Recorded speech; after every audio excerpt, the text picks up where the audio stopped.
तो अब ना मैं आपसे मिकी 17 के बारे में बात करना चाहूँगी, जो मैं आज देख कर आई हूँ। और बॉन्ग जून हो जिन्होंने पैरासाइट बनाई थी, या फिर उन्होंने स्नो पियर्सर बनाई थी, मेमोरीज ऑफ अ मर्डर उन्होंने एक फिल्म बनाई थी, तो उन्होंने उनका जो मतलब फिल्मोग्राफी है वो काफ़ी वास्ट रही है, और उनकी फिल्में आमतौर पे लोगों को पसंद ही आती हैं, ऐसा रहा है उनका करियर।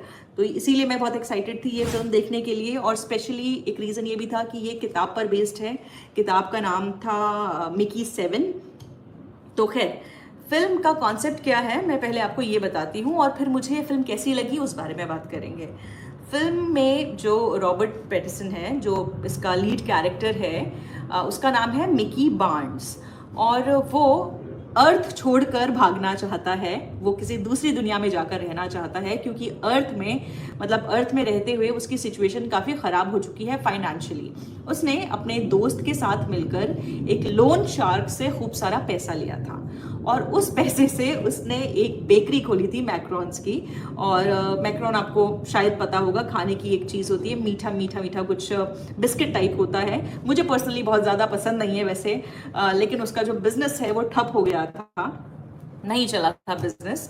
और वो यानी कि मिकी बार्न्स और उसका जो दोस्त था, जिसका नाम शायद टॉमी नाम है, शायद मुझे याद नहीं है, जो भी है, मिकी और मिकी का जो दोस्त है, ये दोनों इस बिजनेस को स्टार्ट करते हैं, और फिर ये बिजनेस ठप हो जाता है, बहुत ज़्यादा नुकसान झेलना पड़ता है इन्हें।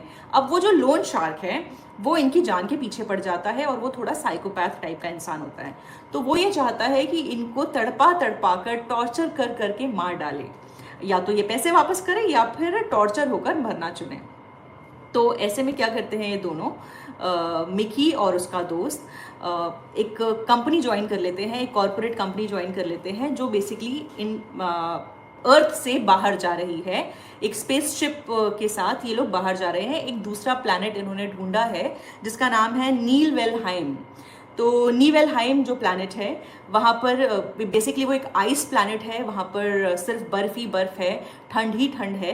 लेकिन वहाँ पर उसको कॉलोनाइज करने के लिए ह्यूमन रेस जा रही है। कुछ बड़े नाम, कुछ फील्ड पॉलिटिशियंस हैं, मतलब एक फील्ड पॉलिटिशियन है जो 2 बार से इलेक्शन हार रहे हैं, उनका नाम है मार्शल।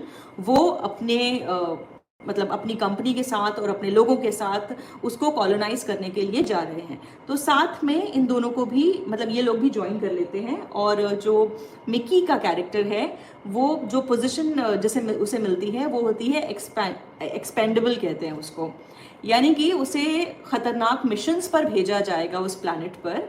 और उस मिशन में अगर उसकी मौत हो जाती है मिकी की, तो उसकी बॉडी को रीप्रिंट किया जाएगा, उसकी मेमोरीज को दोबारा उसकी बॉडी में डाला जाएगा, और एक तरह से उसे रीबर्थ मिलेगा, दूसरा जन्म मिलेगा। तो इस काम के लिए मिकी राजी हो जाता है। वो बेसिकली पेपर्स ठीक से नहीं पढ़ता है, कॉन्ट्रैक्ट ठीक से नहीं पढ़ता है, और बस सोचता है कि किसी तरह से मुझे अर्थ से भागना है और मरने से बचना है, तड़प तड़प कर मरने से बचना है। इसलिए वो इस रास्ते पर जाना चुनता है, और उसको तब अंदाज़ा नहीं होता है कि इस रास्ते को चुनने का मतलब यही है जिस चीज़ से वो भाग रहा था, यानी कि बार बार तड़प तड़प कर मरना। तो वो अर्थ भले ही छोड़ देता है, स्पेसशिप पर चला जाता है, मगर अपनी किस्मत से नहीं भाग पाता है।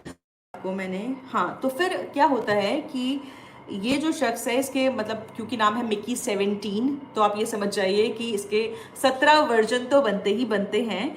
ये जो कहानी है मिकी 17, वो जो 17वां वर्जन होता है मिकी का, उसके ऊपर बेस्ड है। उसकी लाइफ में क्या कुछ होता है उस पर बेस्ड है, उसी के अराउंड घूमता है। वहाँ पर मिकी को किस तरह की मुश्किलों का सामना करना पड़ता है, और बेसिकली अपनी आइडेंटिटी को लेकर उसको किस तरह के सवाल दिमाग में आते हैं, उसके अराउंड ये कहानी घूमती है। मैं स्पॉइल नहीं करना चाहती हूँ आपके लिए। टॉपिक यही है कि उसके अलग अलग वर्जन बनाए जाते हैं। आप ये भी समझ सकते हैं कि मतलब इंसान की आइडेंटिटी असल में है क्या, मोरालिटी असल में क्या है। क्या अगर हमारे पास ऐसी टेक्नोलॉजी आ जाए जहाँ पे हम मरने के बाद दोबारा जिंदा हो सकें और हमारे अंदर दोबारा से वही मेमोरीज डाली जा सके, तो क्या हम वही इंसान होंगे, या असल में वो कोई और होगा, या उसकी आत्मा मतलब कोई और होगी, कोई दूसरी आत्मा होगी या वही आत्मा होगी जो हमारे अंदर है, या उसका नेचर वही होगा जो हमारे अंदर नेचर है, या अलग नेचर होगा।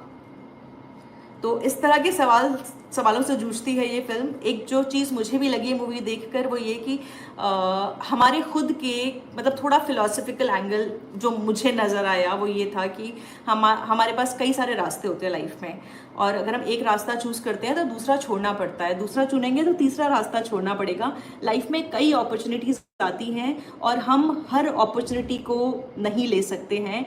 कई बार हमें अपना रास्ता जो है जो हम चूज़ करते हैं उसके साथ ही ज़िंदगी बितानी पड़ती है, और जो रास्ता छोड़ा है उसका अफसोस होता है।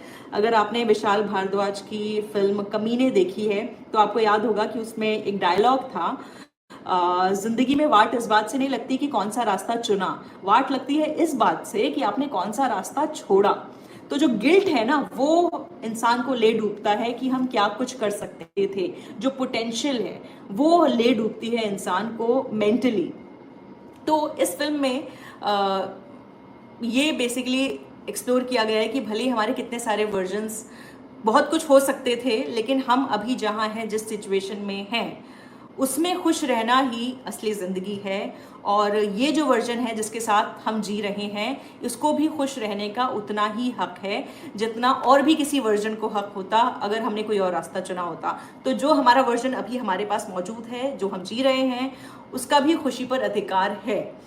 ये मुझे समझ में आया फिल्म के एंड तक आते आते समझ में। अगर आपने मिकी 17 देखी है तो आपको क्या लगा, आपने किस तरह से इस फिल्म को एनालाइज किया अपने जहन में, वो मेरे साथ प्लीज़ शेयर करिए। बाकी और भी डिटेल में हो सकता है मैं कल सुबह फिर से बात करूँ इस बारे में। अभी तक मुझे लगता नहीं कि मुझे तसल्ली हुई है इस फिल्म को लेकर, मैं और भी बहुत कुछ शेयर करना चाहूँगी, डिस्कस करना चाहूँगी।